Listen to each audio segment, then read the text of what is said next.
ভাঙড়ের shoot out, পরপর গুলিতে ঝাঁঝরা ভাঙড়ের তৃণমূল নেতা।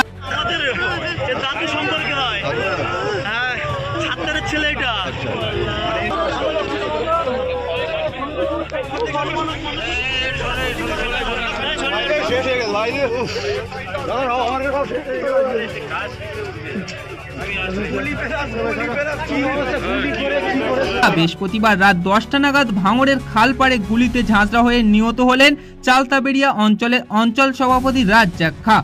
ভাঙড় বাজার থেকে মরিচাই বাড়িতে যাবার পথে ভাঙড় খালপাড়ে শিরিষতলায় আততায়ীদের পরপর গুলি এবং হাঁসুয়ার কোপে মাটিতে লুটিয়ে পড়েন তৃণমূল নেতা। ঘটনার খবর পেয়ে ছুটে আসেন কাশীপুর থানার পুলিশ। এর পাশাপাশি বিধায়ক শওকত মোল্লা থেকে তৃণমূল নেতৃত্ব ঘটনাস্থলে ছুটে আসেন। ঘটনাকে কেন্দ্র করে শোকের ছায়া নেমে এসেছে গোটা চালতাবেড়িয়া অঞ্চল জুড়ে তথা পরিবারে। রাজ্জাক সর্দার আমাদের বিধানসভা, রাজ্জাক খান আমাদের বিধানসভা কমিটির সদস্য, আমাদের স্ট্রং লিডার। আইএসএফ আশ্রিত সমাজ বিরোধীরা এটা সম্পূর্ণ নওশাদ সিদ্দিকীর মদতে আজকে তাকে নৃশংসভাবে গুলি করে এবং তাকে কুপিয়ে খুন করা হয়েছে। ও বিকাল থেকে আমাদের দুটো মিটিং অ্যাটেন্ড করেছে, মিটিং করে ও বাড়ি ফিরছিল।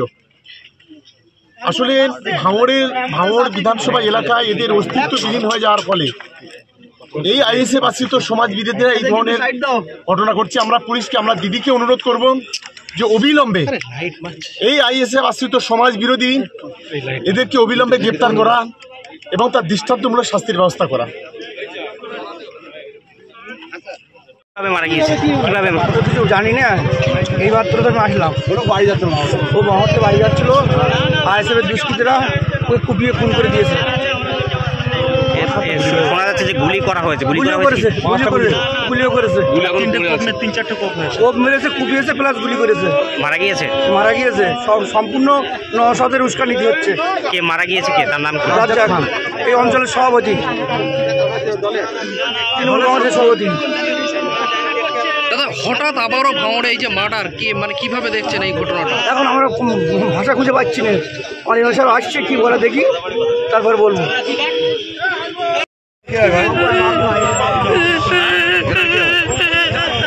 আমাদের দাদু সম্পর্কে হয়, হ্যাঁ, ছাত্রের ছেলে এটা।